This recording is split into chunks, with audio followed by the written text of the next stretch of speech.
Hello students, आज की class में हम टाइप्स ऑफ हाइब्रिडाइजेशन में से फर्स्ट टाइप पढ़ने वाले हैं, वो है sp3 hybridisation.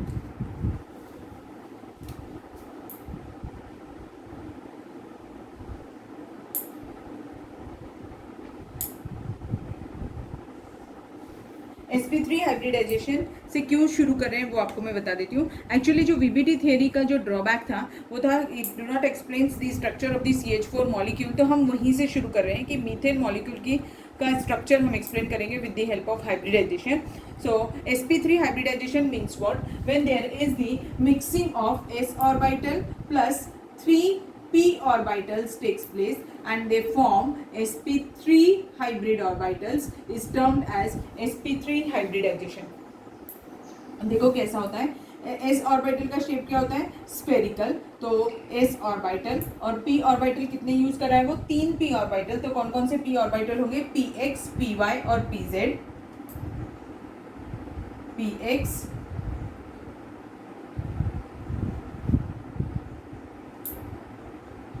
py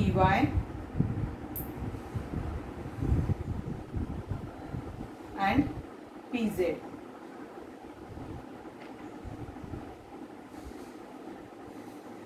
Now these all will mix and they will form a hybrid orbital। So अब इनका मिक्सिंग होगा तो देखो कैसा होगा। P से S सेंटर में आ जाएगा और इसके ऊपर यहाँ पर एक P, यहाँ पर एक P और एक P यहाँ पे, ऐसा मिक्सिंग हो रहा होगा। ठीक है, तो अभी इसमें px, py और pz का मिक्सिंग हो जाएगा। तो अब ये रिजल्टेंट जो एटॉमिक हाइब्रिड ऑर्बिटल फॉर्म होगा वो कैसे होगा? अब हमने कितने लोगों को दिया था? टोटल कितने हैं देखो एटॉमिक ऑर्बिटल्स? 4 एटॉमिक ऑर्बिटल्स है। तो आपके हाइब्रिड ऑर्बिटल्स भी कैसे बनेंगे? 4 बनेंगे। बट अब उन सभी के शेप सेम होने चाहिए, है ना, क्योंकि एनर्जी और शेप सेम होने चाहिए। तो अभी यहाँ पर ये शेप्स देखो सबके डिफरेंट दिख रहे हैं। एस ऑर्बिटल का शेप स्फेरिकल है और पी ऑर्बिटल का कैसा है? डम्बल शेप का है। तो अब अगर मुझे सेम शेप का करना है तो कैसे करेंगे? सेम शेप का करना है तो हम ऐसा सपोज कर लेते हैं कि ये सभी मिक्स करके जो सेम शेप बनाएंगे वो कैसा रहेगा? एक ऐसा और एक ऐसा, ऐसा सिंपल रहेगा। ठीक है, ये एक हाइब्रिड ऑर्बिटल रहेगा। और ऐसे कितने हाइब्रिड ऑर्बिटल्स बनने वाले हैं? 4 हाइब्रिड ऑर्बिटल्स बनने वाले हैं। तो अब देखो क्या हुआ, हमने ऐसा शेप क्यों लिया? क्योंकि ये 3 सेम शेप के हैं, सिर्फ इसी के ऊपर ही वर्कआउट करना था। तो हमने इन सभी का थोड़ा थोड़ा पार्ट कट करके इसको दे दिया, तो इसका शेप भी ऐसा बन गया। ठीक है, तो ऐसे 4 हाइब्रिडाइज्ड ऑर्बिटल बन गए। तो ये क्या है? हाइब्रिडाइज्ड ऑर्बिटल है। ठीक है, और ये क्या है? एटॉमिक ऑर्बिटल्स है। अब इनको अरेंजमेंट कैसे करना है कि मैक्सिमम डिस्टेंस और मिनिमम रिपल्शन हो? तो इनकी अरेंजमेंट देखो कैसे होगी। एक ऊपर, एक यहाँ, एक यहाँ और एक यहाँ, और वो जो छोटे वाले हैं वो इधर ऊपर रहते हैं। ठीक है, तो मीन्स अब इनको अरेंजमेंट कैसा किया है हमने? टेट्राहेड्रल अरेंजमेंट किया है। कैसा अरेंजमेंट है ये? टेट्राहेड्रल। याद होगा आपको, हमने VSEPR में पढ़ा था, अगर 4 बॉन्ड पेयर्स रहे तो अरेंजमेंट कैसा होता है? टेट्राहेड्रल अरेंजमेंट होता है। और अब टेट्राहेड्रल अरेंजमेंट के साथ में इसका बॉन्ड एंगल कितना हो जाएगा? यानी इसका और इसके बीच में, अब किसी के भी बीच में निकाल सकते हैं, तो इसका बॉन्ड एंगल कितना होगा? 109 डिग्रीज 28 मिनट्स इसका बॉन्ड एंगल हो जाएगा। तो अभी ज्योमेट्री भी आपको पता चल गई। ज्योमेट्री क्या है? टेट्राहेड्रल, और शेप बॉन्ड एंगल कितना है? 109 डिग्रीज 28 मिनट्स। समझ में आया? अब हम एक एग्जाम्पल लेकर पढ़ेंगे। एग्जाम्पल ले लेते हैं carbon methane molecule. So in case of methane molecule CH4 molecule है। CH4 मॉलिक्यूल में देखो सबसे पहले चीज सेंट्रल एटम और बॉन्डेड एटम पहले बताना पड़ेगा। अब इसमें सेंट्रल एटम कौन है? कार्बन जो है वो कौन है? सेंट्रल एटम है। और हाइड्रोजन जो है वो कौन है? बॉन्डेड एटम है। ठीक है, अब सेंट्रल एटम ही सिर्फ हाइब्रिडाइजेशन में पार्टिसिपेट करता है, इसीलिए हम कार्बन का लिखेंगे। कार्बन एटॉमिक नंबर 6, कॉन्फ़िगरेशन क्या हो जाएगा? 1s2, 2s2, 2px1 और y1 एंड z0, ऐसा अरेंजमेंट रहेगा। ये इसका वैलेंस शेल। और ये जो हमने स्टेट लिखी है, ये कौन सी स्टेट है? ग्राउंड स्टेट है। मैंने आपको बताया था हाइब्रिडाइजेशन में मस्ट कंडीशन क्या है कि हमेशा maximum number of unpaired electron होने चाहिए। इलेक्ट्रॉन को हमें प्रमोट करना है, promotion of the electron concept होता है इसमें। अब अगर मुझे इलेक्ट्रॉन को प्रमोट करना है तो वो स्टेट को हम क्या बुलाते हैं, कार्बन की। अब एक्साइटेड स्टेट लिखेंगे आप। एक्साइटेड स्टेट ऑफ कार्बन में क्या होगा, this electron will shift from the 2s to 2p, वो यहाँ शिफ्ट हो जाएगी।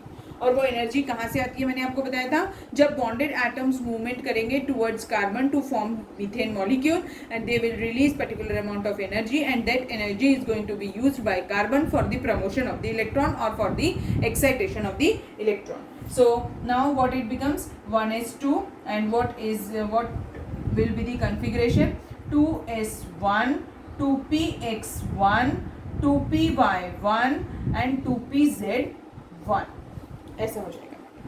ठीक है, अब इसके 4 एटॉमिक ऑर्बिटल्स s और 3p मिक्स होंगे और मिक्स होकर क्या बनाएंगे, हाइब्रिडाइज्ड ऑर्बिटल्स बनाएंगे, जैसे हमने अबव केस में देखा था। बट क्या चेंज रहने वाला है ऊपर वाले और नीचे वाले में, कि इन सभी के पास में एक एक अनपेयर्ड इलेक्ट्रॉन प्रेजेंट है। अब एक एक अनपेयर्ड इलेक्ट्रॉन प्रेजेंट है तो देखो कैसा दिखेगा, ये है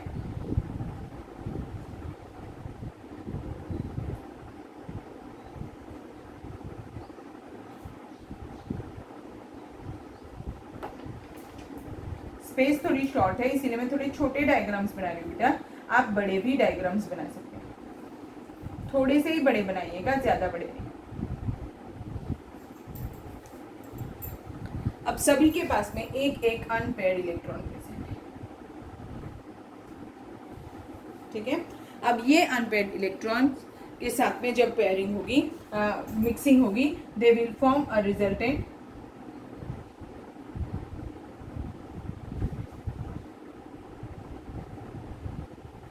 अब सभी के पास में एक एक अनपेयर्ड इलेक्ट्रॉन भी प्रेजेंट होगा।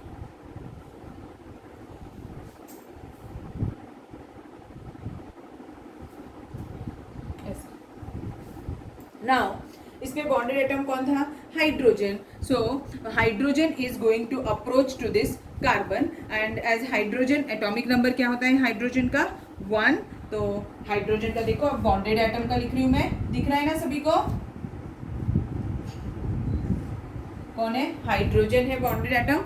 अब bonded atom hydrogen, atomic number कितना होता है इसका, 1। तो कन्फिग्रेशन क्या हो जाएगा, 1s1। और कितने हाइड्रो बॉन्डेड एटम्स हैं, 4 बॉन्डेड हाइड्रोजन एटम्स हैं। ठीक है, तो अभी ये सारे के सारे इसके ऊपर अप्रोच करेंगे। ये 1s है तो ये वैसे ही दिखने वाला है, ये बस 1s और इसमें एक अनपेयर्ड इलेक्ट्रॉन दिखेगा। अब वो जब इसके साथ पेयरिंग करेंगे तो देखो कैसा होगा,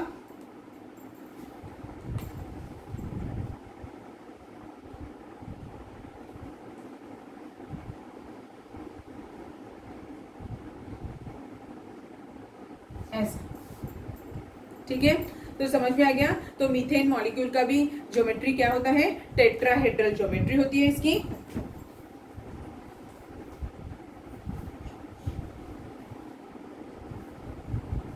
फर्स्ट पॉइंट। और सेकेंड, इसका बॉन्ड एंगल कितना होता है, 109 डिग्रीज 28 मिनट्स, जिसे हम 109 डिग्रीज 5 मिनट्स भी लिखते हैं बहुत बार। ठीक है, तो ये हो गया formation of the methane molecule on the basis of hybridisation theory. Hope so आपको समझ में आया होगा। मैं और एग्जांपल्स लेती हूँ इसी टाइप के, तो आपको और क्लियर होगा। Now let's see the example of another sp3 hybridization molecule, that is C2H6 molecule. अब C2H6 मॉलिक्यूल में देखो क्या होगा, इसमें सेंट्रल एटम कौन होंगे, इसमें 2 सेंट्रल एटम है और वो कौन है, कार्बन सेंट्रल एटम है इसमें, और 6 हाइड्रोजन है, तो वो सारे के सारे क्या है, बॉन्डेड एटम्स है। पहले एक सिंपल सा इसका स्केलेटल स्ट्रक्चर बना के रख लीजिएगा। 2 सेंट्रल एटम है तो 2 सेंटर में हो गए, और फिर हाइड्रोजन कितने हैं, 6 है, दोनों पर इक्वली डिवाइड कर लीजिएगा। तो इक्वली डिवाइड करेंगे तो 3 हाइड्रोजन यहाँ आ जाएंगे और 3 हाइड्रोजन यहाँ हो जाएंगे। और कार्बन की वैलेंसी कितनी होती है, 4, टेट्रावैलेंट होता है, इसीलिए वो एक और बॉन्ड बनाएगा तो उसके 4 बॉन्ड बन गए अभी, तो ये ऐसा स्ट्रक्चर दिखेगा। ठीक है, अब अगेन इसका हम हाइब्रिडाइजेशन देखेंगे तो कैसा होगा। देखो, carbon atomic number 6 ground state में पहले देखेंगे, ग्राउंड स्टेट में रहेगा तो 1s2 2s2 2px1 y1 and z0, ये इसका आउटर मोस्ट ऑर्बिट का कन्फिग्रेशन हो गया। अब कार्बन इन एक्साइटेड स्टेट देखेंगे, एक्साइटेड स्टेट में क्या हो जाएगा, कार्बन 6 का ये इलेक्ट्रॉन यहाँ से प्रमोट कर जाएगा pz में, और ये कैसे दिखने लगेगा, 1s2 वैसे ही रहेगा। और बॉक्स के अंदर हमने जो बॉक्स बनाया है उसमें 2s1 2p x1 y1 and z1 ऐसा रहेगा। अब बेटा अब आपको पता है कि हाइब्रिडाइजेशन में मिक्सिंग कैसे होती है, इसलिए मैं बार बार अब हर एटम की नहीं बोलूँगी, कोई एक एटम की मिक्सिंग करके बता देती हूँ, तो वो वैसे ही बनने वाला है। मीन्स अब सबके पास में एक एक अनपेयर्ड इलेक्ट्रॉन प्रेजेंट है। अब अगर एक एक अनपेयर्ड इलेक्ट्रॉन प्रेजेंट है तो ये देखो कैसा होगा, एक s हो गया, इसके पास एक अनपेयर्ड इलेक्ट्रॉन प्रेजेंट है, फिर ये एक p हो गया, इसके पास एक अनपेयर्ड इलेक्ट्रॉन प्रेजेंट है, फिर ये दूसरा p हो गया, इसके पास भी एक अनपेयर्ड इलेक्ट्रॉन प्रेजेंट होगा, और फिर एक pz होगा जिसके पास भी एक अनपेयर्ड इलेक्ट्रॉन प्रेजेंट होगा। उसे मैं दूसरे कलर से बनाती हूँ तो आपको और क्लियर होगा। तो इसके पास में एक इलेक्ट्रॉन, इसके पास में एक, इसके पास में एक, और इसके पास में एक। तो ये कौन है, s ऑर्बिटल है, ये p है, ये p है, ये p है। ये सब मिक्स होंगे और क्या बनाएंगे, हाइब्रिडाइज्ड ऑर्बिटल बनाएंगे, और उनके शेप कैसे रहने वाले, ऐसा रहेंगे। ऐसे कितने हाइब्रिडाइज्ड ऑर्बिटल बनेंगे, 4, और ये सभी कैसे अरेंज होंगे, मैक्सिमम डिस्टेंस और मिनिमम रिपल्शन के लिए। तो मैक्सिमम डिस्टेंस मिनिमम रिपल्शन के हिसाब से ये कैसे अरेंज कर सकते हैं, ऐसे, और सबके पास में एक एक अनपेयर्ड इलेक्ट्रॉन भी रहेगा।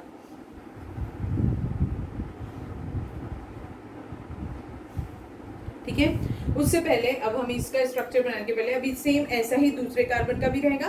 अब हमें एक और चीज देखनी है कि हाइड्रोजन इस पे बॉन्डेड एटम है, इसका एटॉमिक नंबर 1 है, ये बॉन्डेड एटम है और इसका एटॉमिक नंबर 1 है, तो इसका कॉन्फ़िगरेशन क्या होगा, 1s1 मींस इसके पास सिर्फ एक s ऑर्बिटल रहने वाला है और एक अनपेयर्ड इलेक्ट्रॉन होगा। अब हमें अरेंजमेंट कैसी करनी है, एक कार्बन का एक हेड एक ऑर्बिटल दूसरे कार्बन के ऑर्बिटल से ओवरलैप करने वाला है, तो हम सपोज कर लेते हैं कि ये है वो अपेक्स वाला।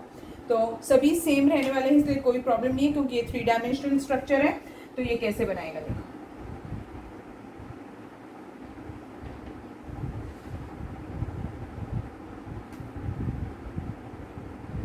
ऐसा हो गया, और दूसरा कार्बन भी, और वो ओवरलैप करेगा तभी तो बॉन्ड बनेगा।